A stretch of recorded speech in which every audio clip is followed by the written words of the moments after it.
Hare.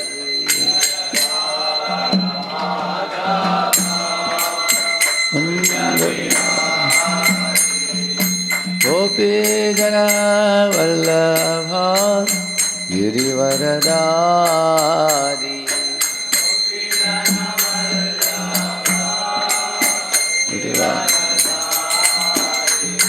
Yashodanandana Braja Jana Ranjana.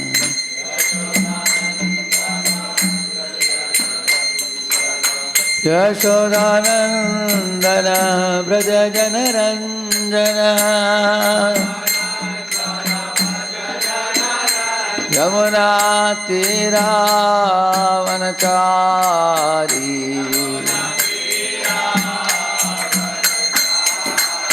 Yamuna Tira Vanachari.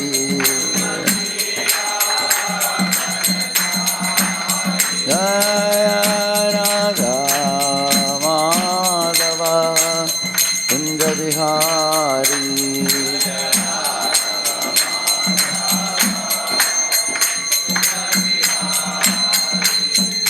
Hare Krishna, Hare Krishna, Krishna Krishna, Hare Hare, Hare Rama, Hare Rama, Rama Rama, Hare Hare.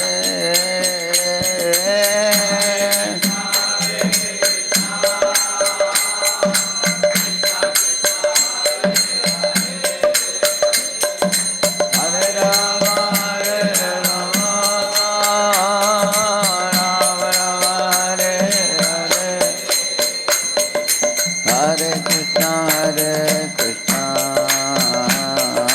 Krishna Krishna, Hare Hare, Hare Rama, Rama Rama, Hare Hare.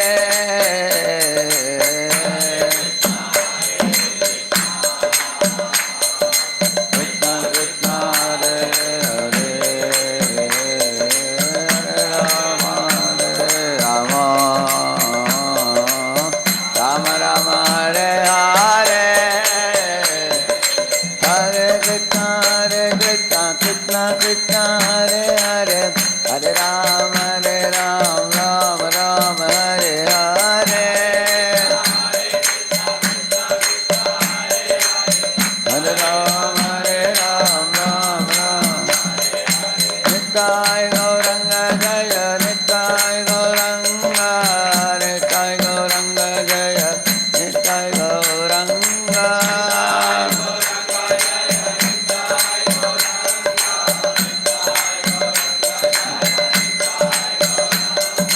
Radha Vrindavan Chandra, Radha Vrindavan Chandra, Radha Vrindavan Chandra, Shri Radhe.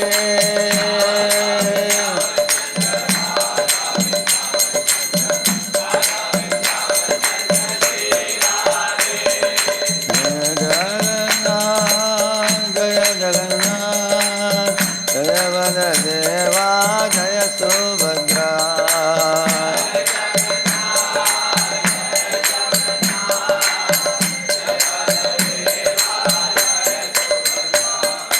Govinda Hari Govinda, Venkataramana Govinda, Srinivasa Govinda, Sri Venkatesa Govinda.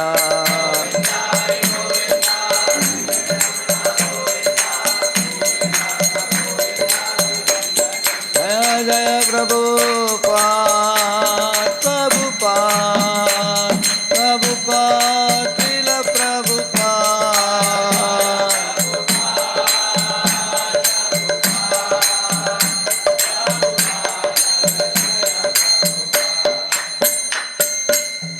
बोलिएगा पावन हरिनाम संकीर्तन की, अनंत कोटि वैष्णव वृंद की। ओम अज्ञानतिमिरन्धस्य ज्ञानाञ्जनशलाकया चक्षुरुन्मीलितं येन तस्मै श्रीगुरवे नमः। श्रीचैतन्यमनोभीष्टं स्थापितं येन भूतले स्वयं रूपकदा मह्यं ददाति स्वपदान्तिकं। वन्देऽहं श्रीगुरुः श्रीयुतापदकमलं श्रीगुरून् वैष्णवांश्च श्रीरूपं साग्रजातं सहगण रघुनाथान्वितं तं सजीवं साद्वैतं सावधूतं परिजनासहितं कृष्णचैतन्यदेवं श्रीराधा कृष्णपादान् सहगणललिता श्रीविशाखान्वितांश्च नमावो विष्णुपादाय कृष्णपृष्ठाय भूतले श्रीमते भक्तिवेदान्तस्वामिन्निति नामिने नमस्ते सारस्वते देवे गौरवाणी प्रचारिणे निर्विशेषा शून्यवादी पाश्चात्यदेशतारिणे नमो महावदन्याय कृष्णप्रेमप्रदायते कृष्णाय कृष्णचैतन्यनाम्ने गौरत्विषे नमः। हे कृष्ण करुणा सिंधो दीनबंधो जगत्पते गोपेश गोपिका कांत राधा कांत नमस्तुते तप्त कांचन गौरांगी राधे वृंदावनेश्वरी वृषभानुसुते देवे प्रणमामि हरिप्रिये वाञ्छाकल्पतरुभ्यश्च कृपा सिन्धुभ्य एव च पतितानां पावनेभ्यो वैष्णवेभ्यो नमो नमः। जय श्री कृष्ण चैतन्य प्रभु नित्यानंद श्री अद्वैत गदाधर श्रीवासादि गौर भक्त वृंद हरे Krishna Krishna Krishna Hare Hare Hare Ram Ram Ram Hare Hare. Hare Krishna.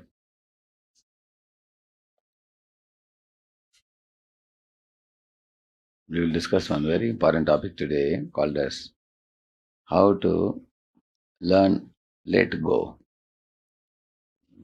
Why this is a very important topic for everybody? One boy used to get centum in mathematics always. 3, 4, 5 times he got centum. But one of the days when he came after the maths exam, he told the boys, "Oh, today's paper was such a cakewalk for me. Again, I cracked it very nicely." So, so he was telling the boys, all these questions I could answer very easily because I had prepared them long before.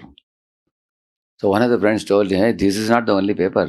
Then they turned behind and showed him there was one more behind. So he missed it. He didn't appear only in that. So he really got shattered.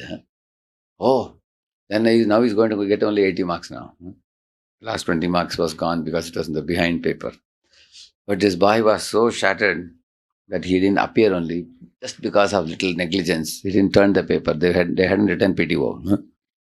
So sometimes we also do commit mistakes in our life like that. But those mistakes occupy our mind like a ghost and keep haunting us continuously. And we are just not able to come over it or come out of it. And you see the other friends getting 90, 95 who are not known for getting so many marks, and you are stuck at 80 because you failed to appear. So that is one of the times you need to learn let go. Correct, no? If you don't let go, you are going to get some mental disease because of that. There are things in this world which you cannot change, which are inevitable. And in such situations, if you don't let go, why it happened like that with me? It should not have happened like this. I am not foolish. I have to prove to the world I am smart. I might have got 80%, but I'm actually centum. Maybe I should make announcement in loudspeaker to the whole world. What mistake I made. Some boys even have written a letter and put it in the college the notice board. That actually I didn't see the question behind. Otherwise I would have got centum. Things like that.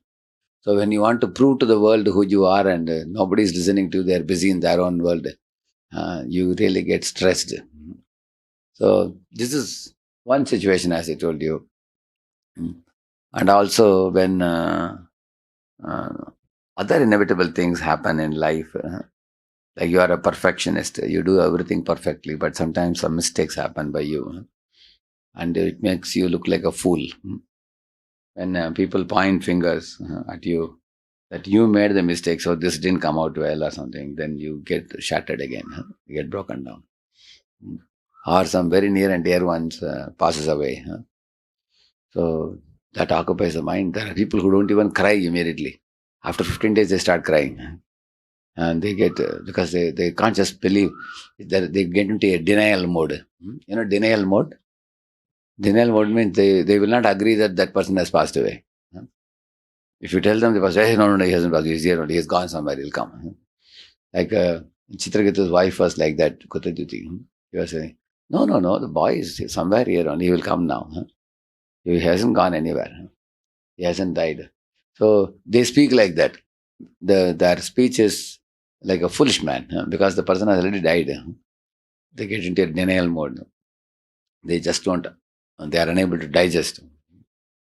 So there are many, I'm just telling you 2-3 examples in the beginning, but I will show you more examples will come.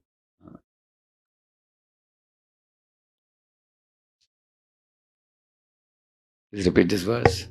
Sarvakarmani manasa sanyasyaste sukham vashi navadvare pure dehi naiva kurvalna karayan.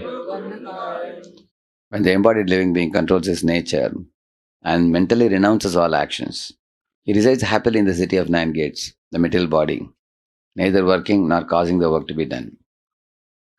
See, your consciousness is going to bind you or liberate you.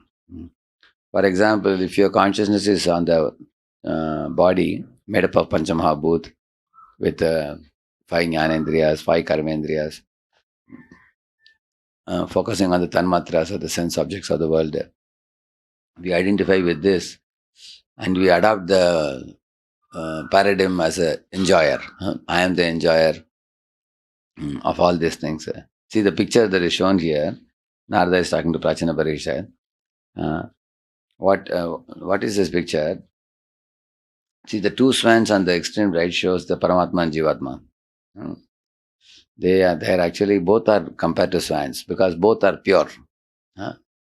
Even Jivatma is also very pure in the liberated state. And they are living in the lake, which is the heart. Heart, both are residing very peacefully. But the one of the 2 swans, which is Jivatma swan, he gets trapped in the material body. After he's trapped in the material body, the material bodily details are shown here. See, in the extreme back, you are seeing the sun and moon are shown, and the material of existence is shown, and then there is a chariot of the body. Correct, no? Example is given. You all know the chariot of the body, no? The intelligence, the mind, and the senses. Senses are the horses. The mind is the ropes. Mind is the ropes, and intelligence is the driver, isn't it? Like that we explain. So, and there's a metal body, which is like a fort. And then Narada Muni explained the story of Puranjana in a very allegorical, beautiful way. He said, this city has 9 gates, he said. Which are the 9 gates? 9 holes. You have 2 eyes, 2 the ears and mouth and genitals and rectum. 9 holes, he said. That 9 gates, he said. And he said, there are gopurams, he said, this is the gopuram. This is one gopuram. And there are doors, he said, the eyelids are the doors, which close and open, he said. Initially, he was speaking allegorically like that, Narada Muni to him, about the body. And there are a lot of trees and grasses, he said, which is the hair. The hairs which grow in your body like the trees and grasses, like that. And so he explained all these things to Puranjan. And in that city resided one man whose name was Puranjan, he said, which is actually the Atma. Atma residing in the body. His name is Puram Jan. Puram means the body. Jan means person. Puram Jan. And that was actually Prachina Parishad king, Vasili. And then seated in this bodily city of 9 gates, what the Jiva is doing. That's what Narada explained. What all mischievous activities he does due to misidentification. So misidentification means thinking that I am this body and the senses are for my enjoyment. The world here is put here for my enjoyment. So this is called as downward flow of consciousness. So consciousness can flow upwards or downwards. So when our consciousness, when our mind identifies with the senses and runs into the outside world with with a mode of enjoyment, then the mind is called as a 11th sense. 11th sense means there are 10 senses, you all know, right? 5 jnanendriyas and 5 karmendriyas. And mind is called as a 11th sense because it becomes almost like sense only. It's more into a mood of enjoyment. Whereas the same mind connects with intelligence, and the intelligence connects to super soul. Then the mind is called antakarana. Actually, the mind becomes very, very purified in connection to the purified intelligence in connection with super soul. So two directions the mind can take: downward direction or upward direction. He has a choice. Most people in the world take which direction? Yeah. So uh, the downward vector is sense gratification. Upward vector is Krishna consciousness. So those who take upward vector, they become liberated. Those who take downward vector, they get entangled in this world. So in this topic today, we will learn how to take the upward vector, upward direction in proceeding to a liberated platform rather than getting entangled. That's what we will learn. So let go is that's the meaning of that. Like for example, say you are going to the airport, and you cross through the security check and everything. Then you had laptop and a hand one suitcase and a laptop you had. So when you're standing, when you're going through this thing, finally you show the ticket, you left the laptop somewhere where you were sitting. You sit in a chair, you left it by the side. And now you only took the big suitcase and went. Now you boarded the plane now. After boarding the plane is just now taking off, you realize what is missing? Laptop is missing. How will you feel? Huh? So you're taking your mobile and trying to, connect, call somebody and tell them that, hey, my laptop is left there. The airport, somebody will steal it. You take it.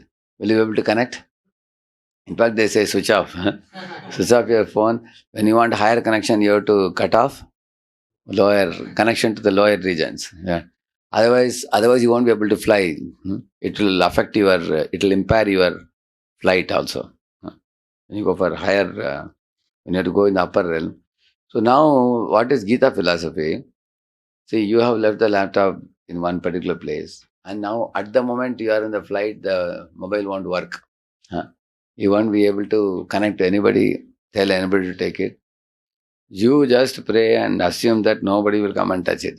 It's going to remain there. And it remains also many times. Many people don't know whose is it, they don't touch also, it may remain. And as soon as you land somewhere, then you can always connect later on and they do the needful. So such tense moments happen or not in our life sometimes. Correct? It happens like that.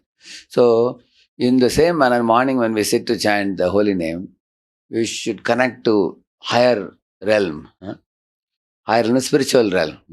So the mantra chant and the movement of the beads with the fingers, it helps to hook the mind and uplift ourselves by posting it on the higher plane. But many times it's our observation that when you are chanting a bit slowly or little carelessly or with open eyes looking here and there, then what happens? Mind flows downward. It doesn't flow upward. Then we have no spiritual experience. When mind flows downwards, the mind gradually, when it flows downward, it picks up many things, objects, from this world. It may think about examination. It may think about some sense gratification. It may think about some revengeful attitude towards somebody. You know, it may think about the past worries. It may think about the future fears. You just keep on picking up so many unwanted things, just like this vacuum machine picks up garbage. You see, no? It sucks. So their mind also sucks many unwanted garbage and stores inside. And then our chanting becomes a pathetic exercise. And then you feel that a mantra is uttered by the tongue, but the satisfaction is not there. That is because the object of meditation and the object of absorption has been not sublime, has been mundane. So that means the mind has cheated us, mind has flown downwards instead of flowing upwards. So Therefore, the scriptures say how you can make the mind flow upwards and connect with intelligence and to the super soul and be, be on a liberated platform when you are chanting. So there are various things to be remembered for that. Uh, Initially, we shut the doors of the senses. We don't let the mind and ears especially wander, because the eyes are attracted by objects outside and the ears are also distracted by sounds. So we withdraw them. uh, and just withdrawing externally is not enough, because internally mind also is active with the purva karma vasanas. The mind may not see the objects outside, but internally mind has already got something which it will be ruminating in. Like the cud ruminated by a cow. Because cud is not from outside, already he has loaded inside. He brings it out and the cow she is chewing it, correct? No? Similarly, the mind may say, okay, you are not letting me bring new things, I'll bring the old things from inside, and it may chew also. So that's why it's called a shama and dama. Dhamma means 10 senses, like 5 jnanendriyas, 5 karmendriyas, shutting them, and that is dhamma. And shama means calming the mind also, not letting the mind also, ruminating the old things. That is shama, we call it. So dhamma, shama means, ahankar, buddhi, man, indriya, man, all these things, internal senses, external senses, we call it. So controlling the external and internal senses. Then, focusing on the mantra, one has to raise the consciousness upward to the hearing of the sound vibration. And there is something called mantra artha chintanam, we call it. Mantra artha chintanam means, mantra means the holy name, artha means the meaning, and chintanam means contemplating on that. So morning I was telling about right conception and right consciousness. Right conception is, Lord is the master, I am his servant. And right consciousness means everything is created by him, so everything is meant for his enjoyment, and I should take everything of this world and engage it in his service. That is right consciousness. So adopting these two consciousness in one's mind, one should call out the holy name with full awareness of the reality. So with this reality, the soul, Jiva will be able to cut off from the lower platform, and then focus on the higher platform, and then the attentiveness in mantra will increase. So in this series of verses which we are going to see now, here also he will teach us how to mentally renounce actions. That's the main point. See here, when the embodied living being controls his nature and mentally renounces all actions, you see it's underlined here. Mentally renounces all his actions. He resides happily in the city of 9 gates, and which is our material body, neither working nor causing work to be done. That means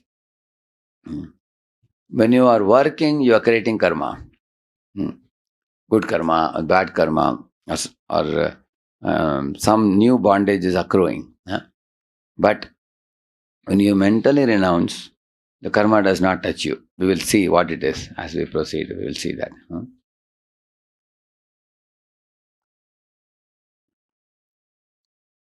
See, here in the picture it is shown Navadware Pure Dehi. On the right side you see human body with 9 gates explained. What are they? Correct, no? Yeah. So on the left side you see what is the cause of suffering for the souls is explained. Owing to forgetfulness of his superior nature and identifying with the material nature. So my superior nature is Jiva Sarpohoi Krishna Nityadas. And my forgetfulness is forgetting that and thinking that I am this material body. It's called Dehatma Buddhi. Dehatma Buddhi means Deha ko Atma Manna. Considering this body to be all in all. So you can see most of the students nowadays, they think that the body is themselves. Right now? So somebody thinks, I am fair, I am black, I am smart, I am ugly. So therefore they do only for the body. If you go to the shops also, you find so many types of shoes and so many types of belts, so many watches, so many jeans and so many t-shirts, so many hairstyles. So for the body, they have everything. For the soul, they have no knowledge. So when we become forgetful of the superior nature of the soul, and we identify with the body and the material existence, then what happens is saying here below, you see. when soul is placed in body, living in the city of nine gates, he has a choice. Although subjecting oneself to the conditions of the body, one can be beyond these conditions if he so desires. That means you can be seated in the body, but you can still be independent, provided you connect with higher realm and not with the lower realm. Is that clear? Yeah. And then below it is saying, what is the solution to suffering souls? See, Shvetashveta Upanishad says, when the living entity identifies with the Lord within himself, he becomes just as free as the Lord, even while in the body, is saying. Therefore, a Krishna conscious person is free both from both the outer and inner activities of the material body. So, that means it's not that, see, whenever we hear this, it appears to us that I have to become inactive. That means, when I focus on the higher realm, then my 10 senses outside, and then my man, buddhi, ahankar, everything has to become dead and inactive. We think like that. Actually, they don't have to become dead and inactive. They can be active, but you have to become aloof from them. So, like Krishna consciousness, for example, we say Ambarish Maharaj, his external senses were also active. If you see, he was living in the midst of, griheshu, dareshu, suteshu, bandhushu, dipottamas, sandana, vastushu, akshaya ratnam paranambaradishu, ananta kosheshu akarod asanmathim. There's one verse which says, he was having griheshu, he was living in a householder life. Dareshu means, dara means wives. He had many queens. Suteshu means children. Bandhushu, relatives and friends. Dipottama means big royal elephants. Sandana means golden chariots. And Vaji Vastushu, horses also. Horses, chariots, elephants. And then Akshaya Ratnambara Nadishu means, Akshaya means he had a huge number of kingly dresses and jewelry, necklaces and rings and all these things. Which means kings generally have like that, correct? No? Ambara means the dress, very, very attractive, costly dresses he had. And Ananta Kosheshu means inexhaustible treasury. Ananta Kosheshu, Akarot Asatmatim. He considered all these things to be mundane, material, and he was not attached to them. Because he was not attached to them, although he was living in the midst of them, he was not subjected to karma bandhana. Here is the point. Living with them is not condemned, but being attached to them is condemned. And even if you are not living with them, you are a sadhu also, wearing this dress also. If you are attached, still you are condemned. That means what is condemned? The things are condemned or attachment is condemned? Attachment. That is the point.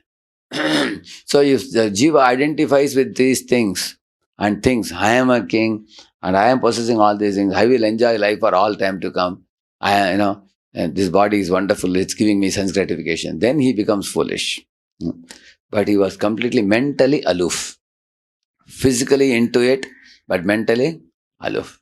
So physically in the midst of kingly affairs, but mentally he was aloof. So this is what Krishna taught in the Bhagavad Gita.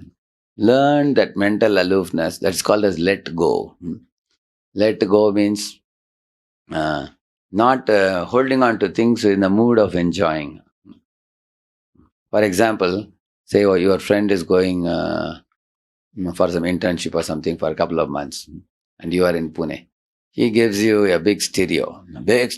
From his, he says, my room, it will be idling, you just take it, keep it with you. And when I come back, I'll take it. So 2 months, every day you are putting on the stereo and very soft stereo. You see, sometimes it plays very nicely. You are enjoying the stereo music. Every day, as soon as you get up in the morning, you put on the stereo, you are enjoying it. So 2 months are over, he comes back and says, hey, can I take my stereo back? And you say, hey, your stereo is too good. Do you want it back? Do you really want it back? Or if you don't mind, can I have it? What are you saying? It's 10,000 rupees. How can I give you? So I just gave you because it was idling in my room. Now that I have come back, I'm going to take it. So when he's taking it, you feel kind of loss. Oh, I'll be missing it. So when he's asking you to give it back, you are attached. You don't want to give it. And when he is forcibly taking it back because it is his property, you feel a loss. Huh? So this kind of attachment, feeling losses is due to our mind getting attached to that object. Correct? No? So this is what happens to people in this world. When they came to the world, came with an empty hand. Nothing belonged to them. But after coming, they pick up attachments to different things. Maybe to some woman, they pick up attachments. Maybe to some money. Maybe to some property, to land, to gold, and all these things. And once those attachments are picked up, mind gets hooked to them. And when they are taken away, a person gets broken-hearted. And that is how the karma bandhana accrues. Like that. At the same time, the Shastras say also that you can't afford to be irresponsible also. Like for example, imagine if the fellow, one of your friend came and gave stereo and went. Now he's coming back and asking, where is the stereo? You say that, oh, my son was playing with it, small boy. He took it to the top terrace. And I saw him opening the other day, backside. He's a very intelligent boy, you see. He's always playing with electronic chips and other things. I think he'll be an electronics engineer in future. You will say, what? He opened it completely. And you may say, yeah, you can reassemble it, no problem. That means you are not responsible for what was given to you. So you can't, in the name of detachment, you can't be irresponsible.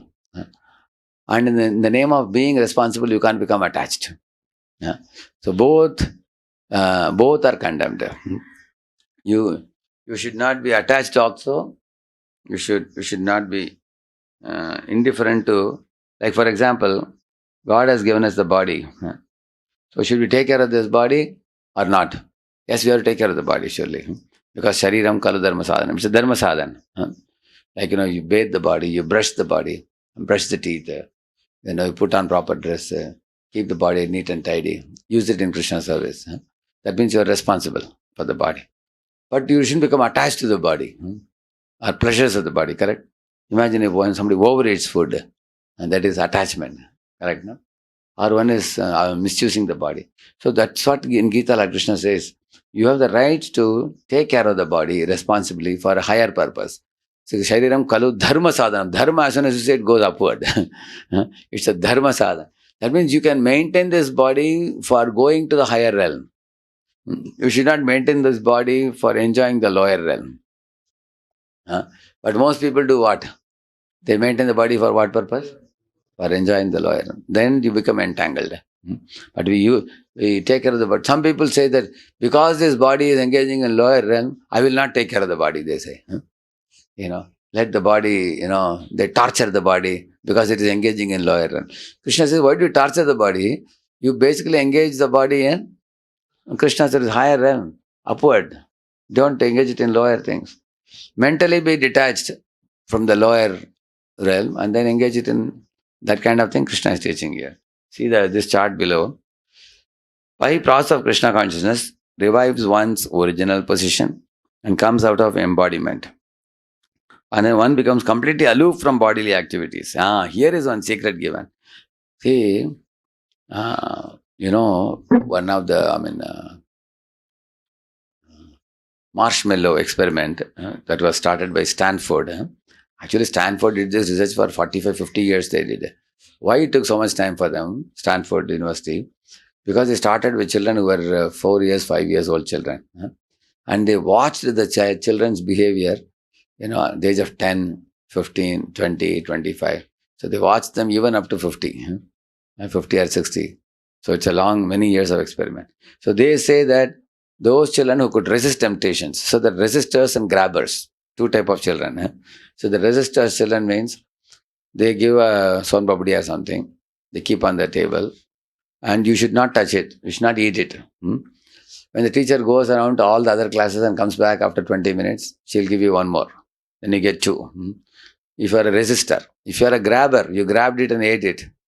Then when she comes back and sees you already eaten it, you will not get one more. That is the condition. So most of the children were into which category? Grabbers. They grabbed it and finished it. And the resistors resisted. So now an interesting phenomenon they found out, that those resistors who were staring at the Sonbabdi and who were trying to forcibly control their mind, they could not control. because they are staring at it, they're picking up in the hand, smelling it, and they eventually ended up eating it. But the other children who kept the sound very down and they closed their eyes and started singing some song, or who got up and walked, went for jogging from here to there in the room, they were jogging back and forth, and they could pass the time. Huh? They could pass the time, and either they were singing a song or doing some other alternative activity. So then the scientists found out that one of the easiest way to manage the senses is to divert the senses to some alternative activity rather than tell the senses stop. Artificially, you tell them to stop, their senses are not able to stop. They ended up becoming grabbers. But if you want to be resistor, you have to divert the senses. In Krishna consciousness, do you all agree you are able to divert your senses? How? Let us hear from the Nakul group. The youngest group we will hear. Seniors should not answer. Who are the youngest one? They will answer. Yes. Mike, yeah.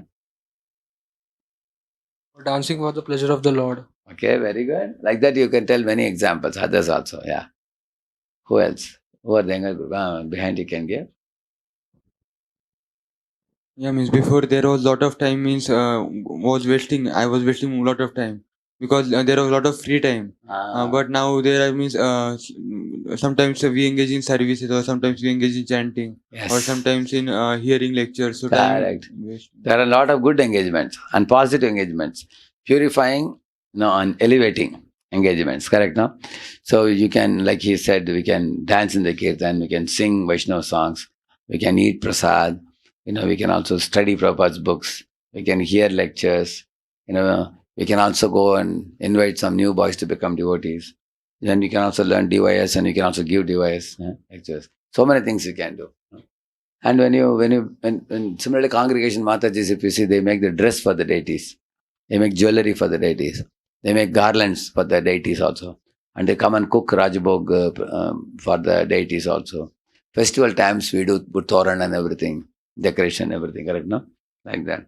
And you also can learn Mridangam, Kartal, harmonium, so many instruments you can learn, correct, no? Singing, you can learn. In this way, Krishna consciousness has hundreds of activities, which are not only a very good diversion from becoming a grabber and sense gratifier. It's a good diversion, but it is also a positive diversion. See, that way some of your other college boys also have alternative activities, but those alternative activities are mundane many times. But what you are doing is also divine.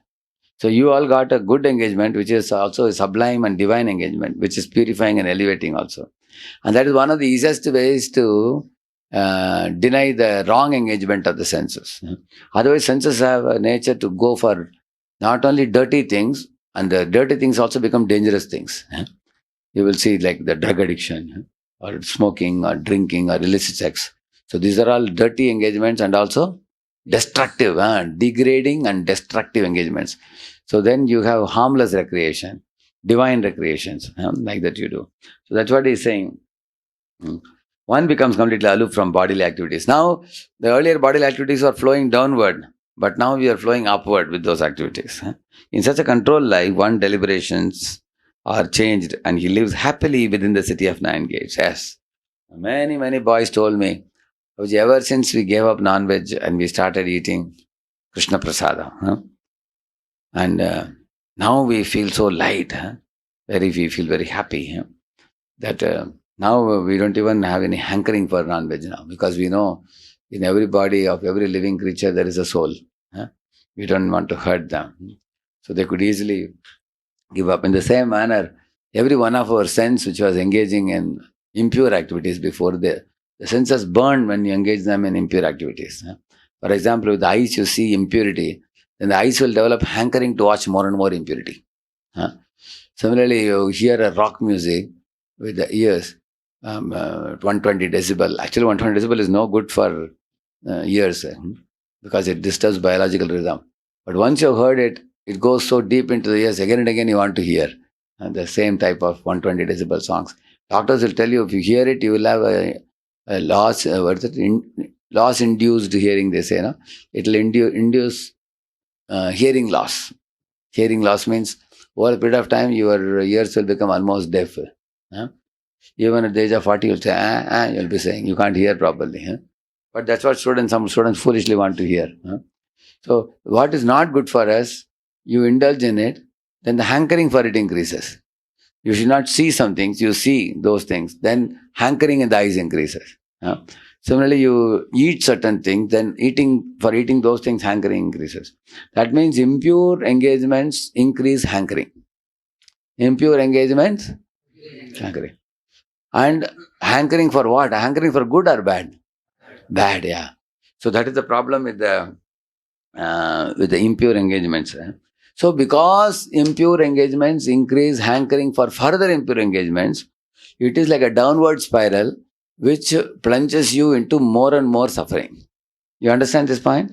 For example, if a person starts drinking, quarter, and then half, and then one, initially starts with beer, then he goes to rum gradually. So as he starts drinking from beer to rum and more quantity, 1 bottle, 2 bottle, what is called as eventually? Alcoholic. It's called as an alcoholic. So alcoholic means what? Why alcohol drinker is called as alcoholic? He's addicted to that now. Similarly, smoker also. First one cigarette, then two, then 1 packet, then 2 packets, then 3 packets. Then he's called as a chain smoker. Why the word chain? Increases. That means the impure activities increase the hankering. When the hankering is increased, you want to indulge more and more of it. And then you become a chain smoker. Similarly, drug also. Initially, you get one small packet of drug, you taste it, and then you want more of it. And hankering for drug increases. The drug peddlers move around. They sell also. 1,000 rupees, 2,000 rupees packets they sell. People buy and start eating it secretly. They take drug injection also, they take it. And it increases more and more. It's called as a drug addict. See the words addict is used. Chain smoker, alcoholic. So the addiction comes in this thing. That means impure activities increase hankering for impure things. And hankering for impure things indulges you more and more in impure things. And such indulgence causes burning of the senses eventually. Eventually the senses are tortured. Like I told you, the ear is tortured because of 120 decibels repeated hearing. Similarly, if somebody is indulging illicit sex, then his genitals become swollen like very football, big. And he has burning sensation in genitals because of illicit sex. Sexually transmitted diseases are more than 25 diseases. Similarly, every one of the senses. Like mouth should not eat certain things. Some people like mirchi, you know that? And they cut the mirchi and they put it in the mouth, isn't it? And that's burning also. But still they like it also. Correct, no? It's like fire in the mouth. Next day morning when you pass to behind also burns. While going in also, coming out also. So you will see that. So therefore, sense gratification burns the senses. When you have a lower engagement, when it flows downwards like that. On the other hand, in Krishna consciousness, you will find the senses are given positive and pure engagements. Like for example, eating pure prasadam, watching the pure forms of the deities, Radha and Damachandra, isn't it? Hearing pure Hare Krishna kirtans. So taking pure substance through the senses is purifying. It's further purifying. And our thought process completely is positivized. It is made more and more positive, sublime and elevating. That's what he's saying. See here, one becomes completely aloof from bodily activities. In such a controlled life, one's deliberations are changed and he lives happily within the city of 9 gates. Prabhupada says, when you are very, very Krishna conscious, you feel already liberated. You are very cheerful because the senses are not burning. Yeah. This is a translation. Yeah. See, Chakravarti Thakur says, Chakravarti Thakur says, person in knowledge remains happy. He does nothing at all, knowing that he is not the cause of the happiness through his actions. That's explained later, I will show you.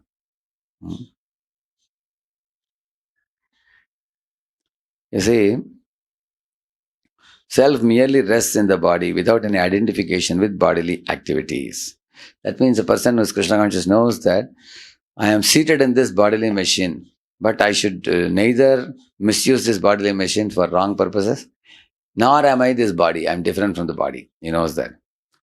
Then Sri Swami says here, till now it was stated, for one without purity of mind, selfless action is superior to renunciation of action, which means if somebody's mind is impure, you should not give up all activities and shave up and become brahmachari. You should not do that because mind is still not yet pure. So then you should do selfless action. You should do, which means, Indraya Swahaitam na mama, they say, no? So he should offer the fruits to Lord. He can actually work in the world, live in the world, do job and everything, but offer a part of the fruits to the Lord. Like that he should do. Now being stated that for one with purity of mind, renunciation of action is superior mentally, which means once a person is more purified in the mind, that means his mentality to enjoy the world is much, much reduced now. Then he can renounce the actions mentally very easily, he says. Having no sense of ownership, he's saying. Yeah. So now, the furthest right, it will become even more clear for you. Even more easy to grasp now. See this flow chart here. Forgetfulness of real nature. That means forgetting Krishna consciousness leads to misidentification with the body. Correct, no? And that misidentification of the body leads to suffering. Yeah. And then when you become Krishna conscious, you revive your real position. Who knows? What is the real position? Servant of Krishna. Yeah. Jiva Swarupa Krishna Das. Then you become aloof from bodily activities. See, aloof from bodily activities means not stopping bodily activities. That means using bodily activities for Krishna consciousness. That's the meaning of aloof from bodily activities. Because body generally flows towards nonsense. But once you're Krishna conscious, it's rightly directed. Like Ambarish Maharaj told you, like that. And then the result is he is happy. Yeah. So this talks about, flowing towards lower realm. And this is talking about flowing toward higher realm. Yeah. Yeah. Navadvare Pure Dehi. This is also from the Upanishads he has quoted. Yeah. This I already showed you before. Here comes Madhvacharya explains very, very beautifully. This commentary of Madhva is very, very special for this verse. See, Lord Krishna emphasizes renunciation of all actions by mind, especially the relinquishing of pride. See this left side, you see this person left bottom. Looks very proud, isn't it? Isn't it? So he thinks, I was the first one to start this industry and I have expanded it all over the West. We have now 200 branches or something, 300 branches. See, every company boasts itself. Some people say, we are the oldest company. They say, correct, no? We started 1889 or something. We started. Some people say like that. Other company says, we are not a oldie. We are the youngest one. Because we are youngest one, we are keeping abreast of the times. And we know the latest things. Like that they say. So you need some reason to boast. Isn't it? See this second man, how is? It's too much identifying with the body. Correct, no? So these people have two specific natures. One is they are called Falakankshi, means they are very greedy to grab the fruits, results. And also after achieving results, they become very boastful and proud also. Because they think, I am the doer. See, this doer concept is very strongly presented in Bhagavad Gita. Like a horse and dog, if you keep a competition, who will come first? Running competition. Yeah. If you keep a barking competition, who will come first? Yeah. So, is it the qualification of the horse or the dog?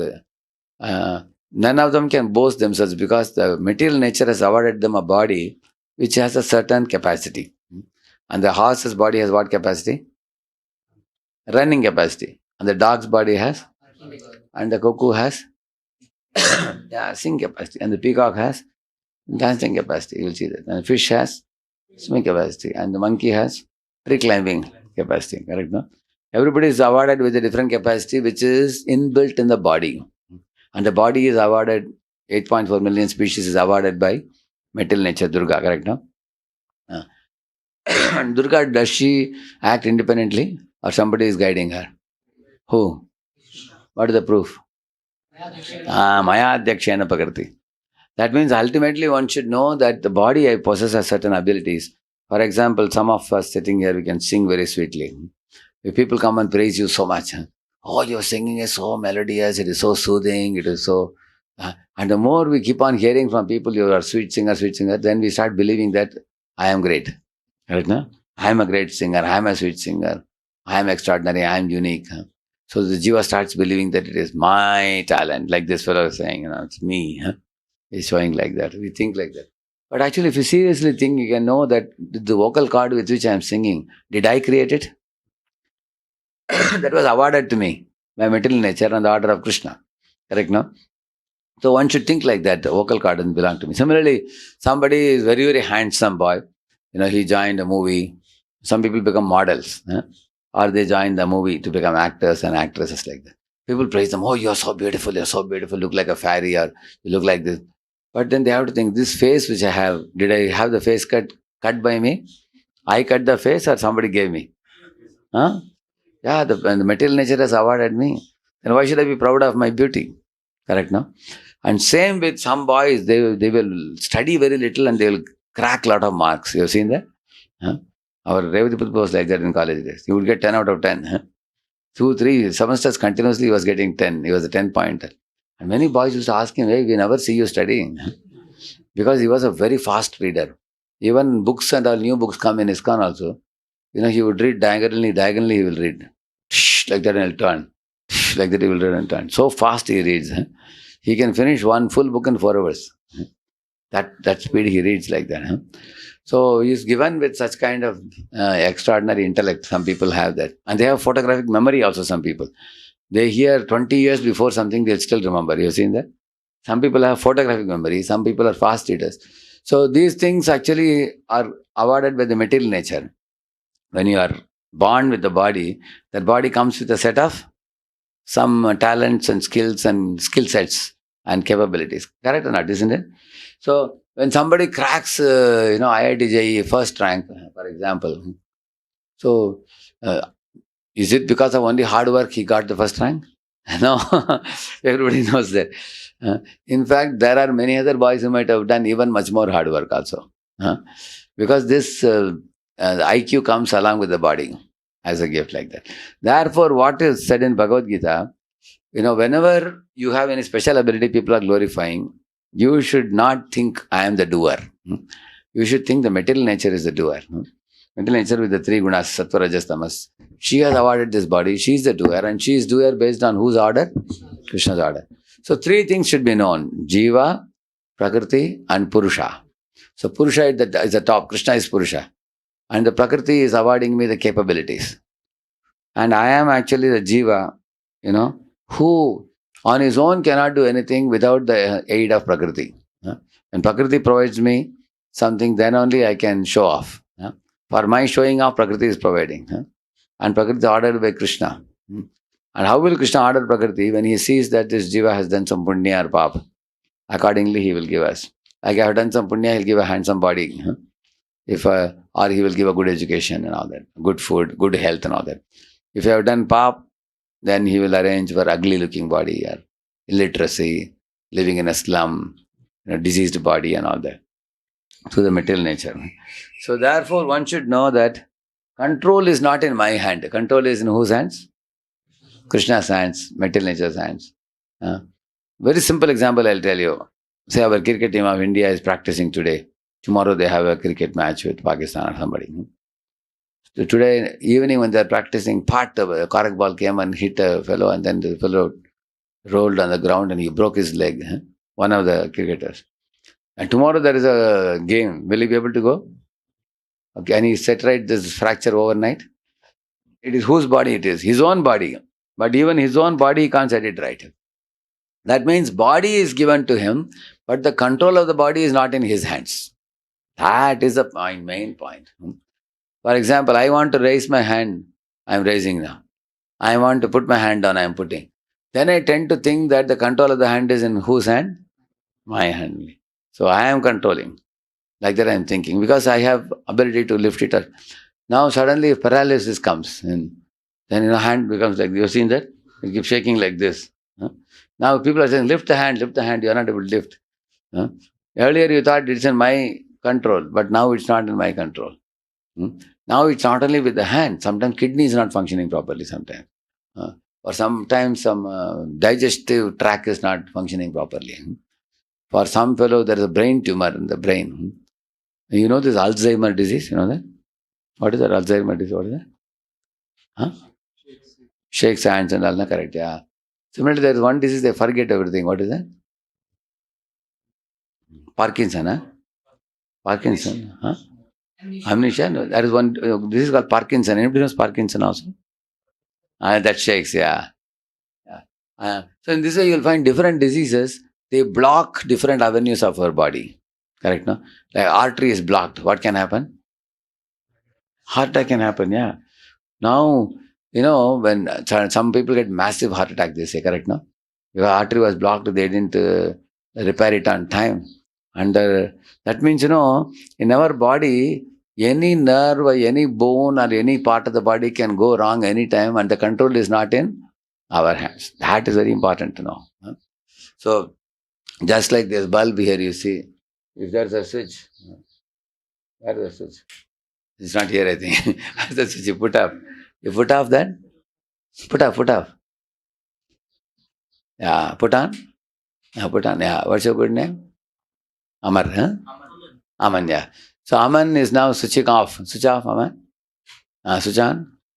So it appears that the bulb's control is in Aman's hands, correct, no? So everybody will say, Aman is a supreme controller. The bulb. That's what everybody will say, correct, no? But you will see that, now with the MSCB, Maharashtra State Electricity Board, they switch out, they shut down the power.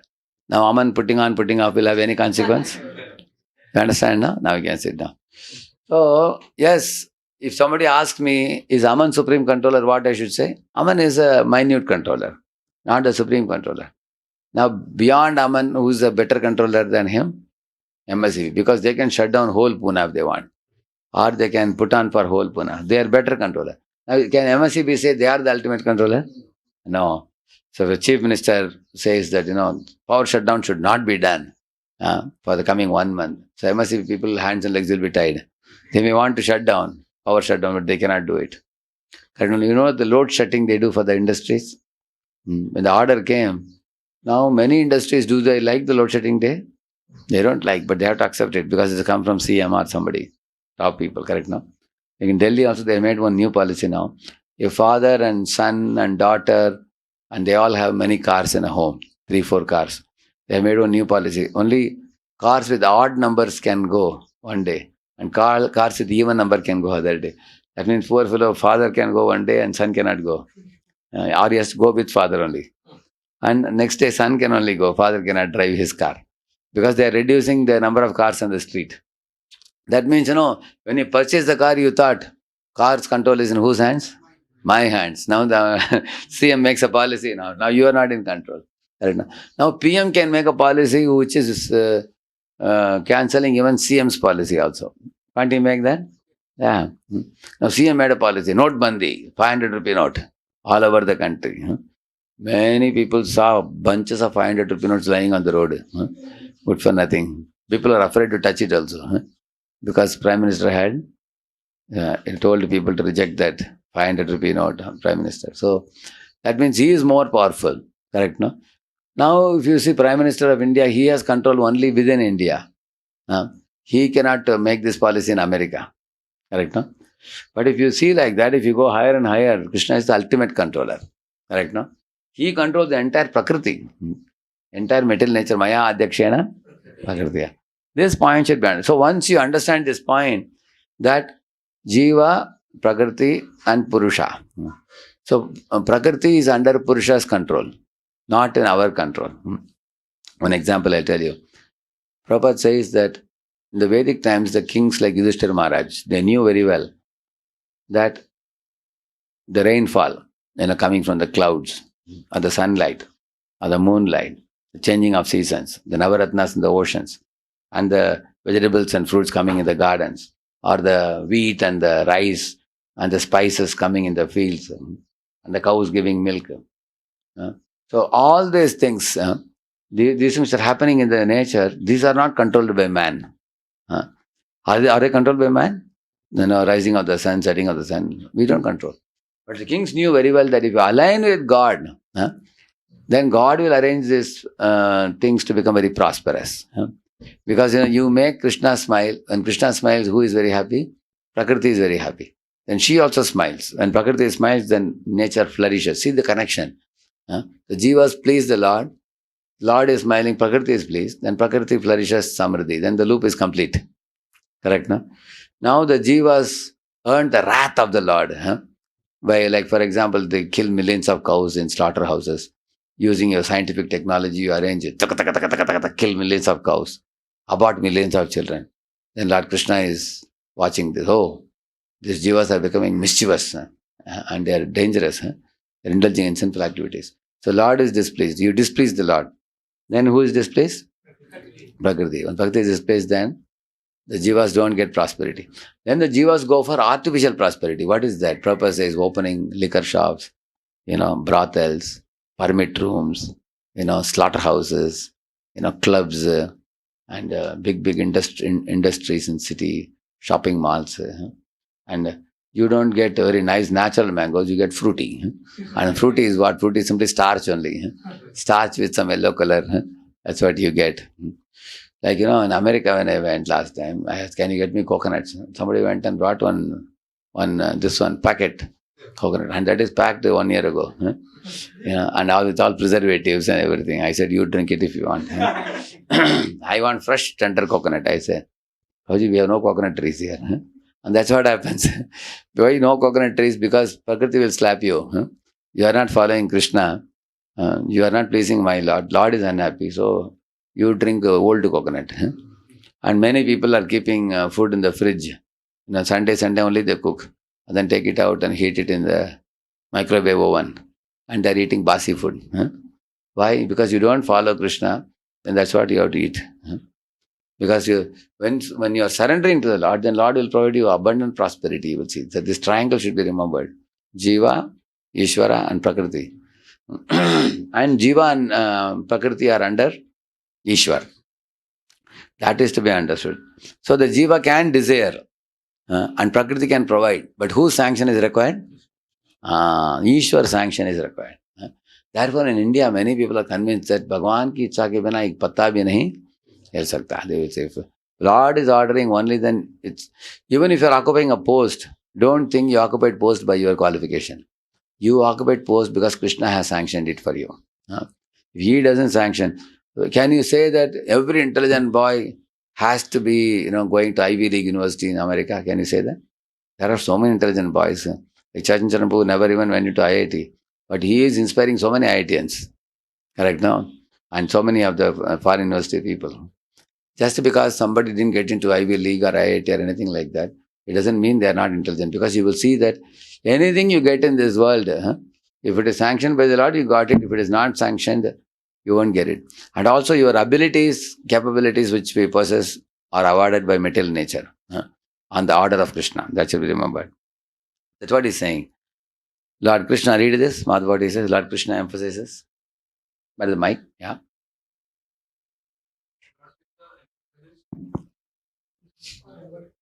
Emphasizes renunciation of all actions by the mind, especially the relinquishing of pride. Yeah. Actually, in the mind, if you become prideless, so you should become prideless where externally or internally? Both. Actually, internally you become prideless, then externally automatically it will come. Sarva karmani manasa sanyasya, he's saying. Manasa sanyasya means take sannyas in the mind, he's saying. Read below, since he does. All his action in a spirit of dedication to God and with an unfailing sense of his supremely independent power of action. It is clear that Gita does not propose the rejection of bodily action. Yes. The mental giving up of action only means the amending of egoism and the desire for fruit.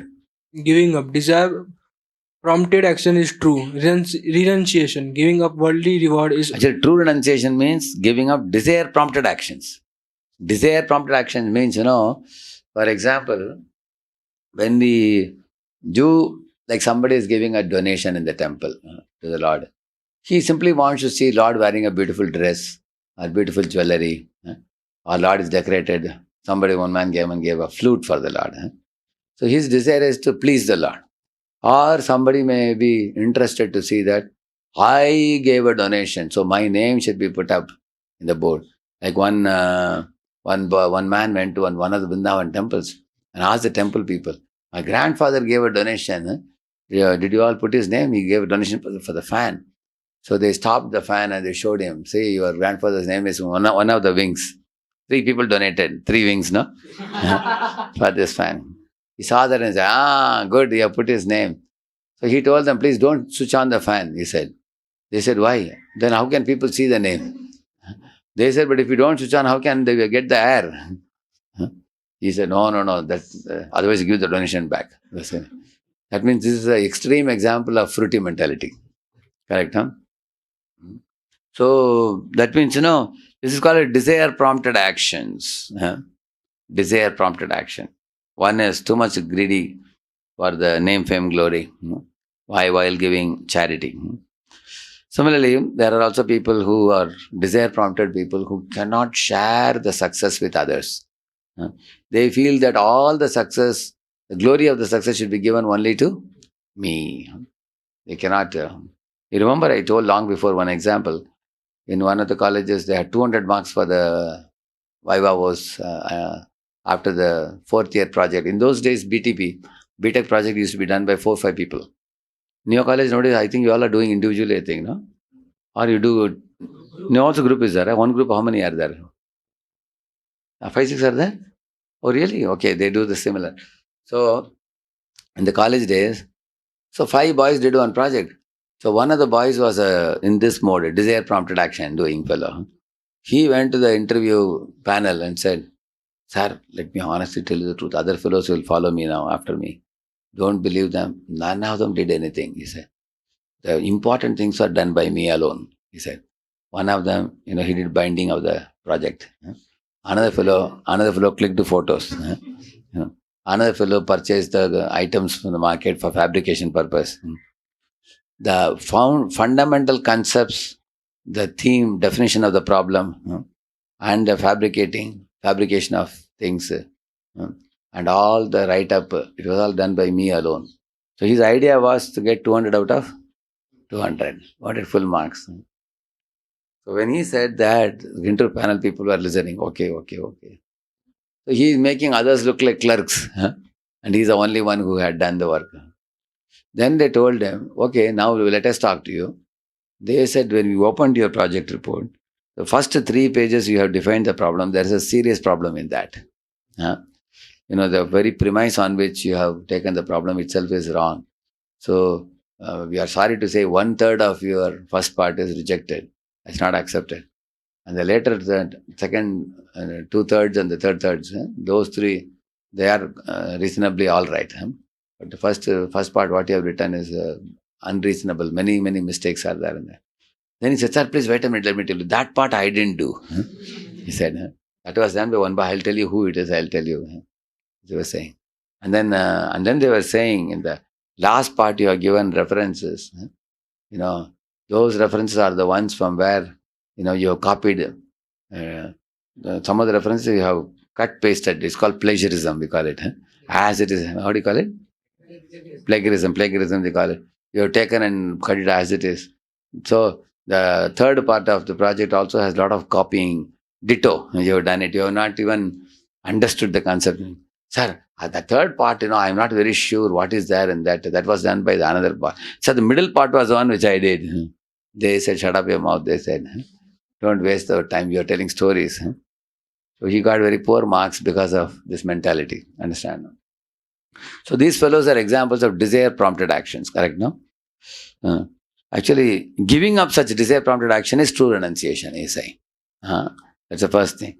And second thing is saying giving up worldly rewards is true sacrifice. So you can have divine reward, worldly reward. Now I'll tell you the difference between the two. Like a Brahmana is teaching. So he can get a worldly reward of getting the priestcraft, we call it, priesthood. A king may see, the Brahmana is very intelligent. Hey Brahmana, come to my court, I'll make you a Rajapurohit. I'll give you elevated seat along with other ministers. And the Brahmana may be greedy. He may think, oh, if I go to the court of the king, I can sit on an elevated seat along with all ministers. Hamara maan saman bad jayega. So the people will treat me with great respect. And I will get monthly salary. Kuch chinta nahi. But that is extremely condemned in the Brahminical order to be a Rajpurohit. Why? because accepting salary is not proper for a Brahmana. Every month you're getting, so many gold coins and you're sitting in the palace. That means your salary is assured. Your dependence on God goes away. You will not depend on God. Huh? And besides that, because you are Raj Purohit, you are supported by the king. You have a political connection also with the king. Plus, because you are earning a lot of respect and honor and everything, you can become very complacent also. So that means, see, this Brahmana is going by worldly reward. Correct, no? On the other hand, true Brahmana means he will only seek the divine reward. So he will teach. And why is he teaching? If you ask him, I am teaching for the pleasure of Guru and Krishna, or I am teaching for purification of heart. This is the goal of actual Brahmana. Actual Brahmana means whatever you ask him, what about your money? You don't want any salary. Like our Gurukula is starting in Pune, you know that? Madhav Siva Prabhu and Madhav Kripa Prabhu and also Arjuneshwar Prabhu. We are not taking a single penny from every child. Do you know that? For one child, yearly expenditure will be 3 lakhs, 4 lakhs. Huh? We have boldly started the Gurukul and we are spending from voice now, central voice. Central voice is going to sponsor the first part of Gurukul. Madhusava Prabhu is such a pakka Brahmana. He is fully confident that if we do good work and God's work, people will come and give. Money will come. People are asking, where will it come from? That you don't worry. Krishna will send. So we are giving free education, actual typical Gurukula. On the other hand, there is another Gurukul where per child they are demanding 5 lakh per year or 10 lakh per year. The problem is what? The children are saying, we want pizza, we want pasta, we want Manchurian. They are demanding. And the Gurukul leader is saying, because they are giving money, I have to provide, what can I do? That means he has become slave of the money, what they are giving. Now in our Gurukul, we say, we don't take a single penny from you, join. And you will give them simple rice, dal, sabji, khichdi, you will give them. Where is pasta? I said, no pasta. Because we can decide their menu. What is good for you, correct, no? What will be elevating to them. So you can see that then the Brahmana is not controlled by others. He can administer the purest things. He has that freedom. Therefore, Brahmana gives up the worldly reward and accepted spiritual reward. What is spiritual reward? I want to please Guru and Krishna. I want to purify my heart and go back to God. So Brahmana should be... See, many people are not able to be satisfied with spiritual reward. You agree? Because they feel something missing. Correct? Why they feel something missing? What is the reason for that? Not satisfied with just purification of heart and glorification of God and aligning with Guru's will. They are not satisfied with that. They want some worldly reward. Name, fame, glory. They want popularity in the world, or they want some fixed salary amount, or they want some post and position. They want people to know them who they are and things like that. Why? They have to tell. The younger group will tell. Is ready? Younger group of devotees. They have to understand this. You understood the question, or it's not clear? I think it's not a little clear, I think. You can help them understand the question. That you can help. I'll give the mic to him. I think first one is easy. I think desire prompted action. I told the example of the project, boys in the project. That's clear, I think, to all of you. How many of you are very clear about that example? That they are clear. Yeah. Second one you can explain. Prabhuji is telling that people are not satisfied with the spiritual rewards. They want some material reward, some name, fame, popularity, to become famous. So why they are not completely satisfied with the spiritual reward? What is the reason? Like volunteers, for example, seva volunteers. In the temple, people come and do seva. In temple, we don't give any salary for the seva, correct? No? When you come and do seva. So that type of selfless service on a spiritual platform is purifying and elevating, correct? No? But people generally want, like one boy was telling, we asked him, Prabhu, can you do the seva, packing the gifts? We asked him. No, Prabhuji was saying. Can you do the seva of MC? Master of ceremony. Yes, Prabhuji. That I am ready. Why? Because I can be on the stage, I can take the mic and walk back and forth. I can excite the audience, and audience will be thrilled, I will be thrilled. Everybody will say, I am the master of ceremony. And then we told him, but why don't you pack the gifts? That who will know? It's a background service. Andar bete. You have to pack up the gifts and go. Kisi ko pata bhi nahi chalega. Have done. So, but we told him that whether you pack the gifts behind or you do master of ceremony, both are watched by somebody from the top. Who is that? Krishna is watching. So he will give you the reward. And he will give you spiritual reward. What is it? Bhakti Sukriti will come. He said, no, Prabhuji, Bhakti Sukriti is too subtle, I can't understand. Understand? He wants what reward? Material reward. Okay, he wants material reward. Is there any problem in wanting material reward or no problem? We'll ask them, yeah. Ask them? Yeah. Yes, Guruji, there is a problem in the material reward. Means we become attached to it, and we become into the conception of bodily conception increases. Bodily conception increases. Any other problem? Anybody would like to say? We identify ourselves as a body, not as soul. We forgetful of Krishna. We become forgetful of Krishna. We identify with the body. Then mind is flowing downwards or upwards? Mind starts flowing. Although we are doing spiritual activity, supposedly spiritual activity, we are doing, coming to temple, doing spiritual activity, but mind is flowing downward like that. Yeah. Anything else happens by that? We may also compete with others. If the organizers say that, Prabhuji, you are doing MC, but there are also other boys who do MC even better than you. Why can we have them? Say, no, Prabhuji, he's a fool. I know him. He's my class only. Why do you say he is better than me? Then we'll offend the other living beings also. Correct, no? Yeah, yes. Also, if we seek all the material awards, but whatever service we will do, we will think of all those rewards only. We will not do for our pleasure. eyes are focused on only reward and not the service. Correct. It's called Falakankshi. So become Falakankshi. Initially we are Falakankshi, and after the Fal comes, we will become Ahankari after that. So both ways is problem. Before getting, we are hankering for the fruits. Already I told you, if we are focusing our attention on impure things, the impure things increase hankering. And after we get those impure things, we burn, I said. And same thing starts happening even in religious activities also. If one is going to have this type of desire-prompted action or attachment to worldly rewards. Correct, no? Yeah.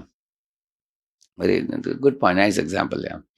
So, before action, there is a desire, hankering. Desire prompted action. One is planning, I will take this, I will do that. People generally think, what service are you giving me? What will I get out of it? What is in it for me? WIIFM. People ask like that. Yeah. So that type of mentality is what is impure mentality. So giving up these two mentalities is true renunciation, Krishna is telling. That means one is desire prompted actions and worldly rewards demanding. Yeah. Okay, I'll tell you another thing. Please repeat this. Kartatvam na karmani lokasya sajdi prabhu na karma phala samyogam svavastu pravartade. Yeah. The embodied spirit, the master of the city of his body, does not create activities, nor does he induce people to act, nor does he create the fruits of action. All this is enacted by the modes of material nature, which I already explained to you. Yeah. Jiva, see the picture you see. The two fellows are beating one another, fighting. If you see like that, they are activated in the top by three gunas. You see that? Material nature. So, material nature is making the bodily machine act because our material body is created by material nature. So, she has the control. Autopiloted planes, you know that? They are actually, the movement of the plane is controlled from the control room. And the pilot is practically inactive. He is sitting in the plane. So, same manner, we are Jivatmas seated in the material bodily machine. We only initiate actions by our desire. How do we initiate actions? Only we can desire. I will tell you a very simple thing. I saw in one of the shopping malls, one kid was sitting on the father's hands like this. And the father was taking him around, and the child was showing, Papa, pick up this crackjack biscuits or something. Papa, take up that toy. He is actually showing and the Papa is taking, putting it in the trolley and taking. I immediately thought Paramatma is like that only. Jiva says, I am desiring this, I am desiring that, please give me this, give me that. And then he gives him. And sometimes the child is asking for things which is not good for him. And the father may tell him also, beta, this is not good. This Gem's chocolate, don't ask. M&M, it's not good for you. He says, but he may be adamant sometime. Papa is crying and rolling on the ground. Okay, then he will say, okay, take it. He may give also like that. So the Jiva is desiring and the Paramatma is fulfilling through the agency of material nature. That's the point he is making here.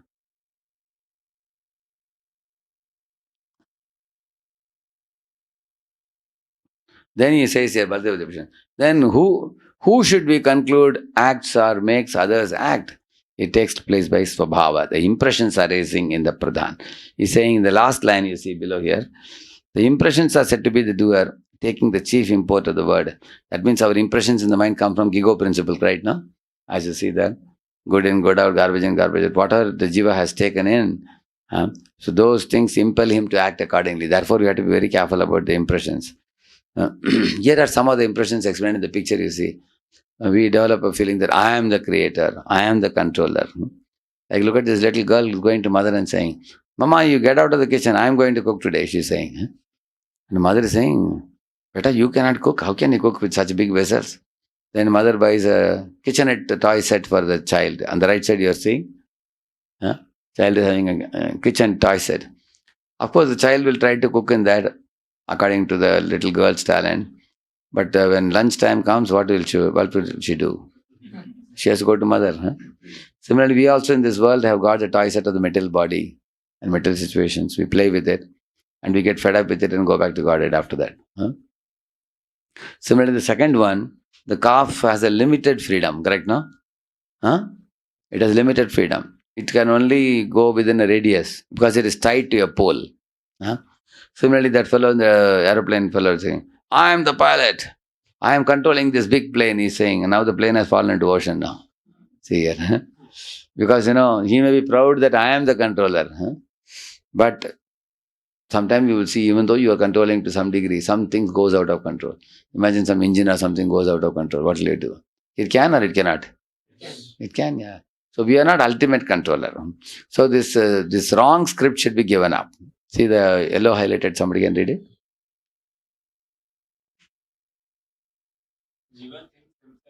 Mic is on? Yeah.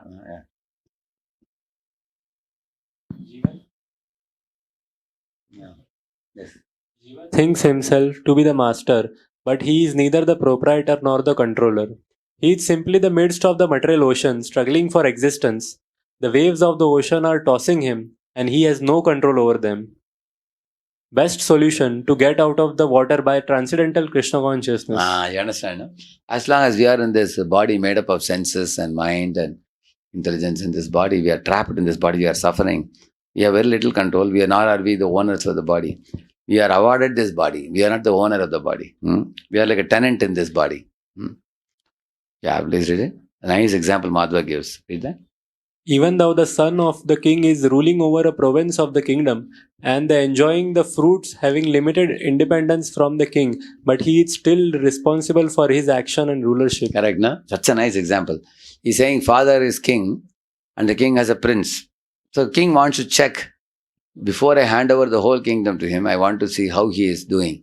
So he makes him a mini king in some neighborhood. He says that, okay, you take care of this place better, let me see how you are doing. Now when the king is allotting, the prince should know that my father has gifted me this place. That he should not forget.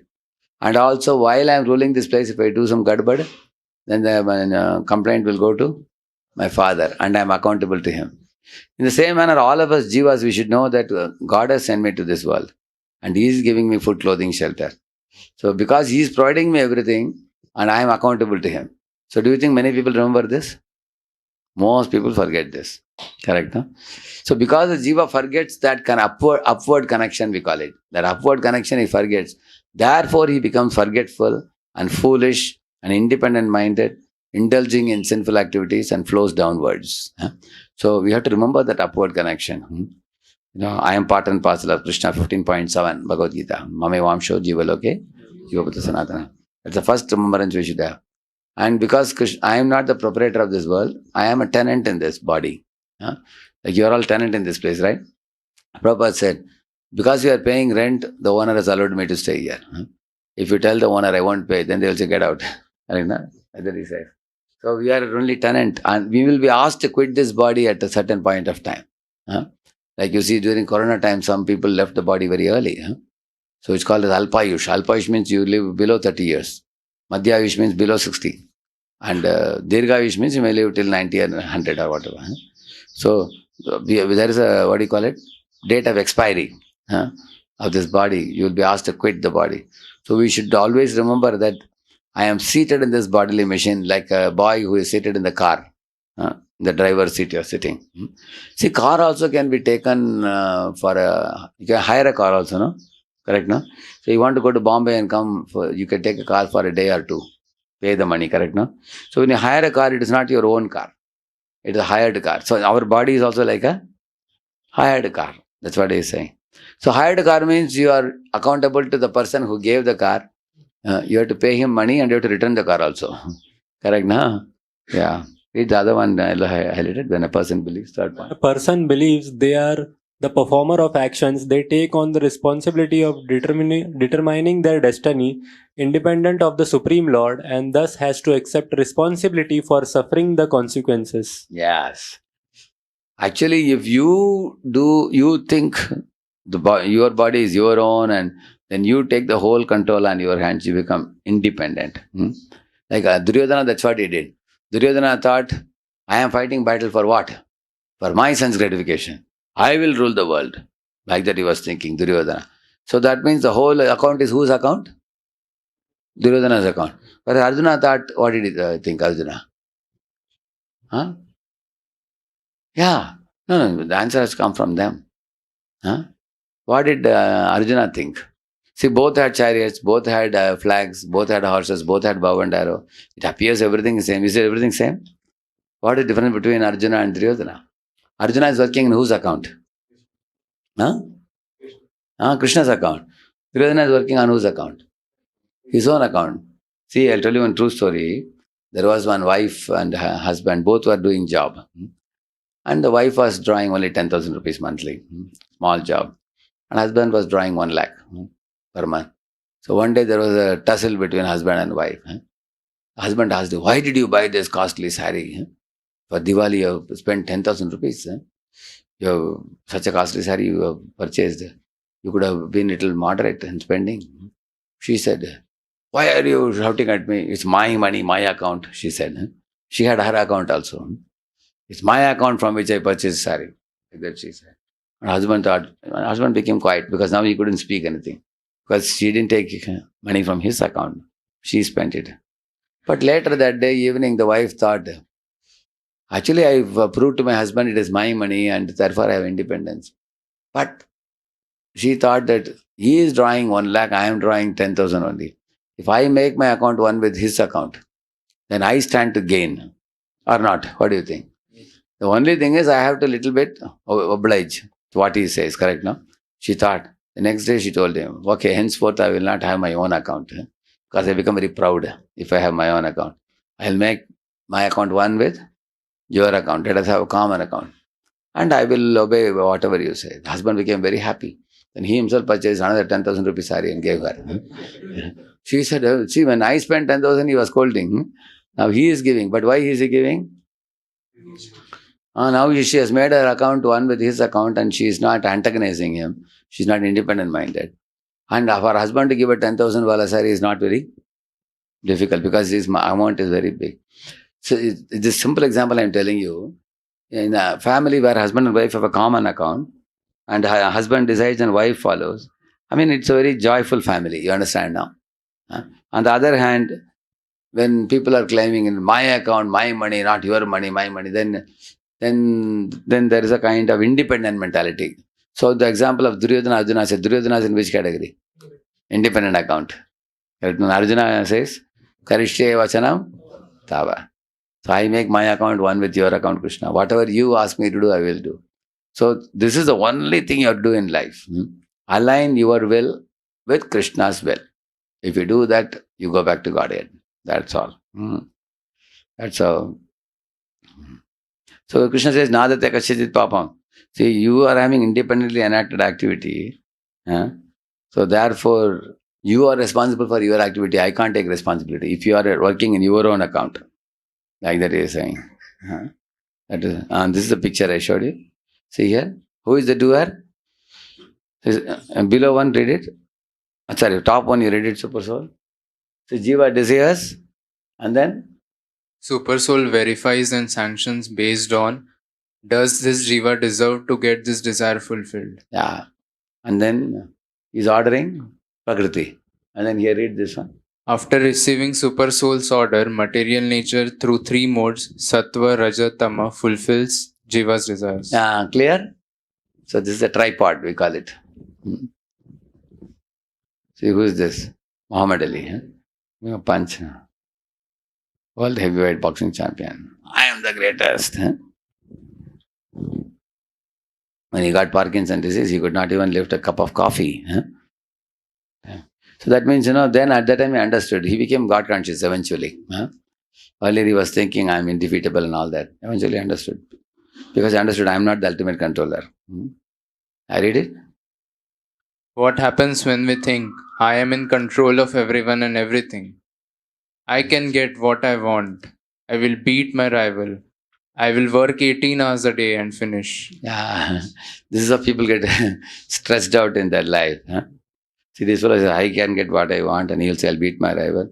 They're splitting their hair, you see, or going up the corporate ladder. And this is how life becomes. So, okay. So, we will conclude here. It's a very big topic. But in conclusion, Krishna says, see, association with saintly persons gives us knowledge of Atma, Paramatma, Prakriti, all that. And it'll destroy our ignorance. And it'll reveal the truth.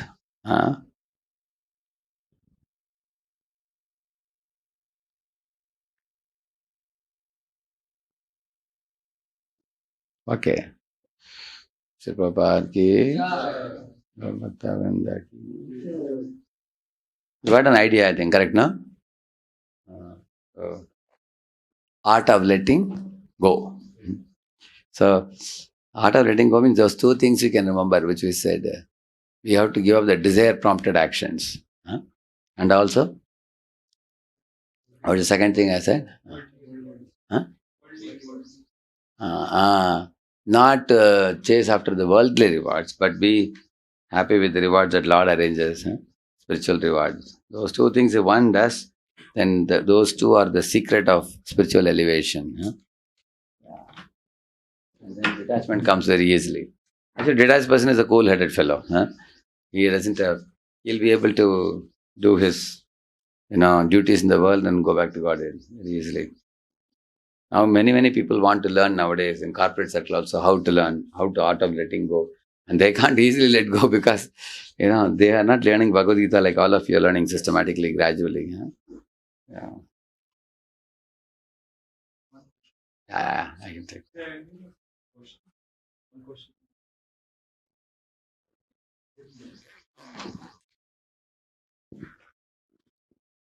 I can have that power. हरे कृष्णा आपने एक example दिया था like dog और horse का Yeah, correct. तो उसके अंदर everyone has got different abilities Correct. Barking competition में हॉर्स नहीं जीत पाएगा और उसके अंदर वो नहीं Correct. जीत पाएगा डॉग Correct. तो जैसे कि vocal awarded by the material nature to somebody who has got the vocal by the sanction of Krishna Correct. तो नॉलेज के लेवल पे तो समझ में आ जाता है कि हाउ टू बी हम्बल लेकिन रियलाइज कभी हो नहीं पाता कि how should I become humble तो हम्बलनेस कैसे सीखूं मैं Actually, हम शास्त्र सुनते जाएंगे when we keep learning. यद्यद् विभूति मत्सत्वम श्रीमदूर्जितमेव वा तत्तत् एवावगच्छत्वम मम तेज अंश संभवम. Krishna says in Bhagavad Gita that every jiva possesses some opulence. Somebody is beautiful, somebody is intelligent, somebody is strong. But these small bit of opulences are all coming from me, Krishna says. And Krishna has ocean of opulences. And we only have a small bit of it. He says that. For example, balam balavatam chaham. He says, if you have strength, that strength is a small proportion of Krishna's strength. He says. Similarly, buddhir buddhimatam asmi. He says. Our buddhi is there, but our buddhi is one drop of Krishna's oceanic buddhi. Right? No? So therefore, I would suggest you that you keep attending the classes and learn about what is Lord Krishna and what are his opulences, what are his powers. And the God's opulences are such that they are oceanic in amount and they never diminish also. Whereas our opulences diminish. Like if I am Mike Tyson or Muhammad Ali, I am very strong. But then over the years, can I be strong always? That strength diminishes gradually. It goes up like that. Similarly, somebody is very beautiful when you are young. When you become 70, 80, 90, the tooth goes away. Years go inside, then beauty is gone. That means in this world, the opulences only, glitter for some time. Then it goes down. Whereas his opulences are undying opulences. God has permanent beauty, permanent strength, permanent intelligence, and that too in oceanic amount. So when you learn about him, then our pride will go away. Because without knowledge about him, artificially we will not be able to remove the pride. Because right now we are thinking that, okay, material nature has given me, but I possess this opulence. I am great. But once you learn about Krishna, you understand my opulence is like a Jugunu, and Krishna is like a sun. What is Jugunu in front of the sun? Jugunu can only show off in the dark night. But in the morning when sun rises, Jugunu has no power. So all the heroes become zeros in this world. Whereas God is the ultimate hero. Therefore we study about Krishna. The more you study about Krishna, then the devotion to him, surrender to him, respect for him, and when it arises, then the pride will go away. Clear, no? Good question it was. Very nice question. Hare Krishna. So we are very, very, very thankful to Guruji